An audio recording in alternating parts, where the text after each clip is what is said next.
नई कला नूतन रचनाएं, नई सूझ नूतन साधन, नए भाव नूतन उमंग से वीर बने रहते नूतन। नमस्कार, जय श्री राम साथियों। ज्योतिष के इस मंच पर मैं पंडित आशीष वत्स लखनऊ से उपस्थित हूं। आप सभी प्रबुद्ध दर्शकों के समक्ष तुला राशि के जातकों का राशिफल 2024 लेकर के। वर्षफल 2024 तुला राशि के जातकों के लिए कैसा रहेगा, इस वर्ष को अपने अनुकूल बनाने के लिए क्या कुछ आप आवश्यक उपाय कर सकते हैं। इसके साथ साथ दर्शकों, आपके जीवन के विभिन्न पहलुओं पर इस वर्ष क्या प्रभाव पड़ेगा, जैसे कि आपका वैवाहिक जीवन कैसा रहेगा, आपका आर्थिक पक्ष कैसा रहेगा, आपका करियर कैसा रहेगा, आपका व्यापार कैसा रहेगा, वैवाहिक जीवन कैसा रहेगा, हेल्थ आपकी कैसी रहेगी। तो इन सभी विषयों पर प्रकाश डालेंगे। आगे बढ़ने से पहले बता दें कि प्रस्तुत राशिफल आपकी चंद्र राशि व आपकी नाम राशि दोनों पर संयुक्त रूप से आधारित है। प्रिय दर्शकों, यदि आपको अपनी पत्रिका का विश्लेषण कराना है तो लखनऊ में आप हमसे मिल सकते हैं। स्क्रीन के दिए गए नंबरों पर मैसेज करके आप फोन करके जानकारी ले सकते हैं। प्रत्येक माह हमारा दिल्ली आगमन होता है, तो दिल्ली में भी आप हमसे मिल सकते हैं। आगे बढ़ते हैं साथियों, और तुला राशि के जातकों ओवरऑल 2024 कैसा रहेगा, इस पर एक नजर डालते हैं, फिर सेगमेंट वाइज आगे बढ़ेंगे। तो देखिए, साल 2024 तुला राशि के जातकों के लिए कुछ मिले जुले परिणाम लाने वाला सिद्ध होगा, जिसमें जो है ग्रह गोचरीय स्थिति कई तरीके से आपका प्रॉपर सपोर्ट करेगी। तो कुछ मामलों में आपको सक्सेस के लिए थोड़ा सा एक्स्ट्रा एफर्ट लगाना होगा। वर्ष की शुरुआत से लेकर के 30 अप्रैल 2024 तक देवगुरु बृहस्पति आपके 7वें भाव में गोचर करेंगे। इस दौरान विवाहित जातकों के लिए जीवन में कुछ समस्याएं आएंगी। साथ ही साथ व्यापारियों को अच्छा मुनाफा कमाने के अच्छे अवसर मिलेंगे। इस दौरान आपका बिजनेस भी ग्रो करेगा। इस पूरे वर्ष शनिदेव आपकी कुंडली के 5वें भाव में रहेंगे, जिसके चलते विवाहित लोगों को संतान प्राप्ति के योग बन रहे हैं। आपका परिवार पूर्ण होगा। यदि किसी प्रकार की कोई दिक्कत जो है परिवार को आगे बढ़ाने में आ रही थी, तो इस वर्ष खुशियां लेकर के आया है। वहीं मई 2024 से गुरु ग्रह वर्ष के अंत तक आपकी कुंडली के 8वें भाव में गोचर करेंगे। इसके अलावा राहु आपकी पत्रिका के 6ठे भाव से व केतु 12th हाउस से गोचर करेंगे, जिसके चलते आपकी आर्थिक स्थिति अनकंफर्ट आप हो सकते हैं, अस्थिर हो सकती है। आपके पारिवारिक जीवन में भी कुछ अशांति का माहौल पैदा हो सकता है। आपको अपनी प्रॉपर्टी ना चाहते हुए भी सेल करनी पड़ सकती है। व्यापारियों व नौकरी पेशा लोगों को इस दौरान कुछ निराशाजनक परिणाम प्राप्त हो सकते हैं। प्रेम व वैवाहिक जीवन में भी चुनौतियां कुछ बढ़ सकती हैं और मामला ये कोर्ट कचहरी तक जा सकता है। तो इस साल थोड़ा सा संभल कर आपको चलना होगा। बस एक बार क्या करिएगा, अपनी पत्रिका का विश्लेषण जरूर करवा लीजिएगा। प्रत्येक माह हमारा दिल्ली आगमन होता है, तो यदि आप दिल्ली में व्यक्तिगत तौर पर हमसे मिल करके अपनी पत्रिका का विश्लेषण करवाना चाहते हैं तो स्वागत है, आप लोग दिल्ली में भी मिल सकते हैं। आगे बढ़ने से पहले साथियों, 2023 में जिन लोगों ने परामर्श वगैरह लिया था और जिन लोगों की जॉब वगैरह लगी थी, कुछ लोगों का ही नाम मैं यहाँ पर लूँगा और इनको ढेर सारी शुभकामनाएं। सबसे पहले जो है देखिए, यूपीएससी का रिजल्ट आया था और वर्षा जी का चयन यूपीएससी का एग्ज़ाम इन्होंने क्रैक किया था और आईआरएस पोस्ट पर इनको जो है सिलेक्शन मिला, तो ढेर सारी शुभकामनाएं।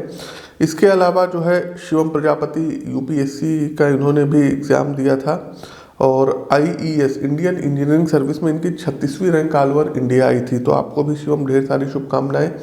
सौरव यादव जी का चयन एसडीएम पद पे हुआ है। उसके अलावा जो है शुभम यादव 13वीं रैंक आई थी यूपीपीसीएस में एसडीएम में, ढेर सारी शुभकामनाएं। भूपेंद्र सिंह जो है बीएसए बने हैं, आपको भी भूपेंद्र ढेर सारी शुभकामनाएं। और भूपेंद्र की पोस्टिंग इस समय यूपी के प्रतापगढ़ में है। सौरव यादव, अखिलेश तिवारी जी, अभिषेक सिंह जी, आप सबका चयन यूपीपीसीएस में हुआ। विजय तिवारी, नायब तहसीलदार अमिताभ तिवारी, नेहा तिवारी और उमेश पांडे का चयन यूपीपीसीएस में हुआ। अनुराग त्रिपाठी का चयन यूपीपीसीएस में हुआ है। अजेंद्र का चयन जो है समीक्षा अधिकारी में, अमन पाल का चयन समीक्षा अधिकारी में हुआ है। इसके अलावा राहुल यादव का चयन बीपीएससी में हुआ है शिक्षक भर्ती में। प्रियंबदा गुप्ता का भी बीपीएससी में हुआ है। प्रिया सिंह का चयन हुआ है, बीपीएससी में हुआ है। और उसके बाद फिर प्रिया का चयन जो है यूपीपीसीएस में जो है लेक्चरर पद पर हुआ है। प्रियंबदा गुप्ता का हुआ है, आकांक्षा सोनी का हुआ है और विक्रम सिंह जी का चयन हुआ है, लॉ अफसर है। अर्जुन सिंह का चयन यूपीपीसीएल में हुआ है। अर्जुन जी ढेर सारी शुभकामनाएं, काफ़ी दिन से आप निराश थे। पूजा जी को जो है मतलब ट्रांसफ़र, मनचाहा ट्रांसफ़र मिला है और पुत्र रत्न की प्राप्ति हुई है, इन्होंने भी परामर्श लिया था। तो ये सब है। आकाश भारद्वाज है और पीयूष प्रकाश है, महेंद्र वर्मा है, हितेन कुमार है, शिवम प्रजापति है, मीनल है, तो तमाम लोग हैं दर्शकों, इन लोगों को ढेर सारी शुभकामनाएं। और अब हम आगे बढ़ते हैं प्रॉपर तुला राशि के जातकों आगे बढ़ते हैं। तुला राशि के जातकों कैरियर राशिफल 2024 क्या कहता है। तो कैरियर और पेशेवर जीवन के संदर्भ में इस वर्ष आपको उत्तम परिणाम प्राप्त होंगे। वर्ष की शुरुआत में देवगुरु बृहस्पति आपके सप्तम भाव में होंगे और शनि महाराज आपके पंचम भाव में रहेंगे। सूर्य और मंगल वर्ष की शुरुआत में आपके तीसरे भाव में रहेंगे तथा राहु का प्रभाव आपके छठे भाव में जो है होगा, जो स्वभाव से आपको निडर बनाएगा। इस वर्ष नौकरी पेशा जीवन में आप कुछ बड़ा प्रोजेक्ट न सिर्फ जो है पूरा करेंगे बल्कि कुछ नए प्रोजेक्ट्स आपके हाथ भी लगेंगे। साथ ही साथ आपके उच्चाधिकारी आपको जो भी दायित्व देंगे उसको आप पूरी कर्मनिष्ठा से पूर्ण करेंगे। विशेष रूप से जो जातक सरकारी सेवा में कार्यरत हैं उन्हें उच्चाधिकारियों का मनचाहा सहयोग मिलेगा। प्रमोशन और बोनस के साथ उत्तम योग साल की शुरुआत में बनते दिख रहे हैं। आप लोग यदि यूपीएससी की तैयारी करते हैं, स्टेट सर्विस के एग्जाम की तैयारी करते हैं, जुडिशरी से रिलेटेड तैयारी करते हैं, तो ये साल आप लोगों के लिए बहुत ही ज़्यादा अचीवमेंट वाला रहेगा। बस आप लोग मेहनत करिए और आप लोग सफल हो जाइए।